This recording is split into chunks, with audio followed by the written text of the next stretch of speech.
Hello everyone, thank you for joining us at Sassy Sonya Sews. We are going to be doing a Peppermint Lane block of the month sew along if you so choose. I do have a few updates for you. I went on to the Fat Quarter Shop where they originally posted this. Um, they did have patterns back in 2013. However, they have since been removed, I believe, from their website. And so those patterns that were free to everyone are no longer there. You can still click the link, but it will tell you that the PDF, had an issue and cannot download. So if you do want to do this sew along, you will need to get the book. Once again, it's Peppermint Lane Block of the Month by It's So Emma, and I purchased this through the Fat Quarter Shop. And as I said, it will probably be available through other places such as Joanne Fabrics and things like that. Might even be available on Etsy, I'm not sure, but it is through the Fat Quarter Shop. So if you did want to join us, unfortunately, I'm very sorry that they are no longer available. At the end of each month, I will, in the description, attach the video that the Fat Quarter Shop did along with each one of the blocks. I will tell you that what they show you in the videos isn't exactly like this. For instance, they don't mention a candy cane or a house at all. And they show 3 different mugs. So there is a slight difference in that. However, we are going to go according to the book. And so for the blocks that do have a video through them, I will definitely add it in the description so you can watch the full tutorial that they do. And here I will do my best to give an explicit direction on how to sew, particularly the house that you can't really see because it's here under the title of the Block of the Month book. So we are starting with the first month, and it is month 1, which is Gingerbread Boy Blocks. And it tells you that you will be making a total of 2. And then in the descriptions, it gives you a kind of little template. This is the background fabric, your choices for the gingerbread boys and the bows, because as you can see, they have each their own bow and their little buttons. So I do have one that is completed for us, and this is how he turned out. So today we will go along and I will show you as much as I can as far as making some of the things, such as his head is a snowball technique, and then we have his bow tie here and how to do that. You'll see that my fabric is directional. When I'm sewing, I really like to stay away from directional fabrics, but the Fat Quarter bundle that I purchased had quite a few of the fabric in the line is directional. So I tried as much as possible. I didn't get it 100% because you can see here his body, I had to turn the fabric sideways. Had I did a little bit more studying, I could have fussy cut the 2 side fabrics, so that it would all be in the right direction. So if you have directional fabric, you might want to think about that. And as I said, if you're going to do this, you'll probably need to purchase the pattern, and it gives you, each individual instructions on how to do it. Also in the pattern, you'll see that you are instructed to take your bow tie fabrics and cut them into fours. However, I did not do that. What I did was I took, well, these little 1.5s are for the buttons. I didn't pay close attention, and so for the body, it tells you what to do for each fabric, and so I just transferred that to the bow tie fabric and was like, oh, okay, this is what I need for each one. But what it's actually telling you is this is what you need for both of them. But I cut 2 of the squares, as you can see here. I've got that cut.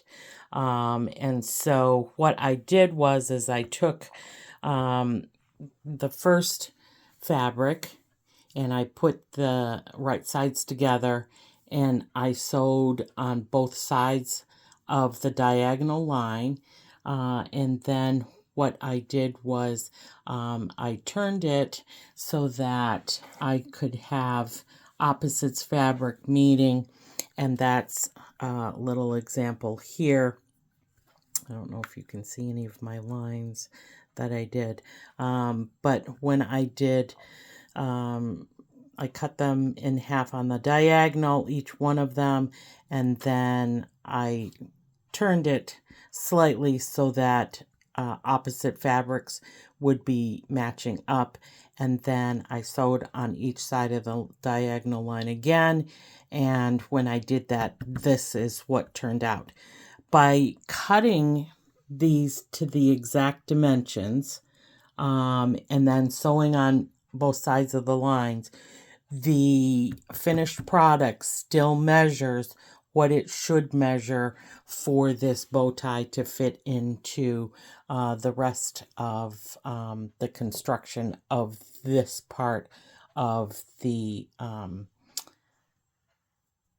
body, so that it all matches out. So I will tell you, it's a little bit easier than having to cut 4 different ones and then sewing them together to look like this. You can do it the way that I'm going to show you, and then you can decide which way you want to do it. So these are my fabrics that I've used for this first block, and as you can see, it's upside down, but it still is a directional fabric. So as we go along, I'm going to basically do the same thing because I cut them both the same. So his body, again, is going to be on the second boy, is going to be a little bit on the side too. So the first thing that we're going to do is snowball the head, as you see here. So give me a second and I'll get that done for us. All right, so you can see here that I've sewed on my little square pieces here, and now that's on his head. I've started to cut the excess off. I'm going to be pressing these back. I also went ahead and started sewing this. So as you can see, I put the 2 right sides together. I did sew down the line on each side. Now I've cut them apart. So what I'm going to do is press all of these so that I can go on to the next part. So I'll be right back. All right, so I pressed those, and as you can see, I have 2 of the same thing. So when I'm going to sew next, I'm going to take one of them. I'm going to put the red with the green and line them up. I'm going to make sure that the seams are matching up nicely, so we have sharp points. And then once it's sewed and I do the cutting again, this is what it's going to look like. So we'll have our bow tie for our little gingerbread man. And I kind of took his head. As you can see, it looks more like his gingerbread head, and put the fabrics next to it so that you can kind of get a sense of how it's going to look. If I can turn it a little bit there for you. So let me get a few other things sewn up. One thing that I'm going to do is I'm going to take the arm sections and I'm going to make sure. So our biggest section, these are his legs, these biggest things here. So I'm going to take, it's not going to be this exact piece, but I'm going to put fabric on the corners like that. And then also there will be a fabric on the corner like this. And that's going to give you a kind of look like that. And as you can see in the picture, it's going to start to look like that. So I'm going to go ahead and sew up these things. And I'm also going to do his arms. Again, it's going to be putting white background on the corners so that we get the kind of rounded effect. So I'm going to finish his arms, his bow tie, and start with his legs, and I will be right back. Okay, so our gingerbread man, as you can see, is coming together. We've got the head section, we've got the arms, and the bow tie. And then I went ahead and this is the body, as you can see, is sideways. So we had some little squares. I went ahead and sewed those together. Those are going to make his buttons to be sewed, and then everything gets background pieces. So this is what the legs look like.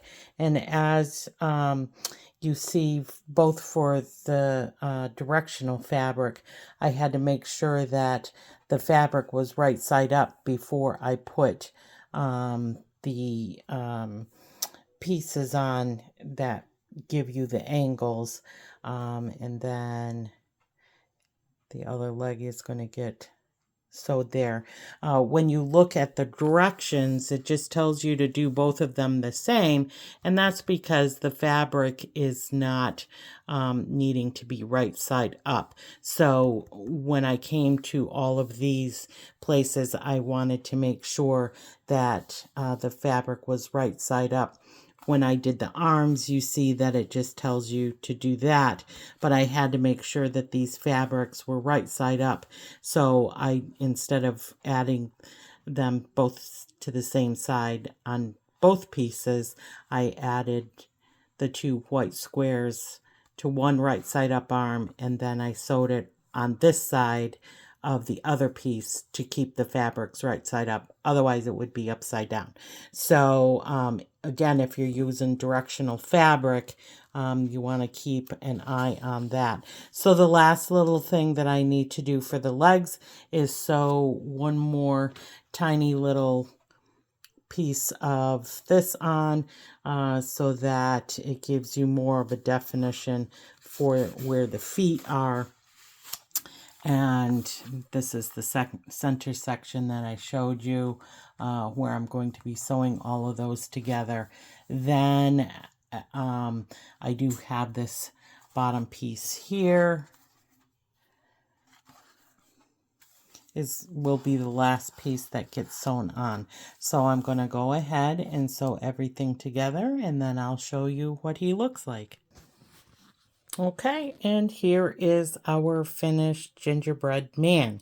So I'm not going to lie, I did have to take this row out because I sewed it on there upside down. So again, with directional fabric, you want to make sure that all your things are right side up when you sew them together so that they're not like upside down. So we have him and we have his brother. And so those are our two little gingerbread men for block 1.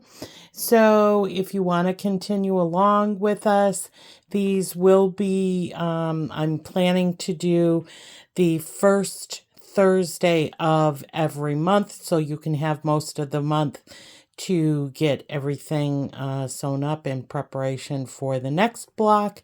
So once again, estimated release time of the next month will be the first Thursday of the month. So we hope that you want to join along with us as we're sewing along with the Peppermint Lane block of the month. So that's it for the first block, and we hope you have happy sewing.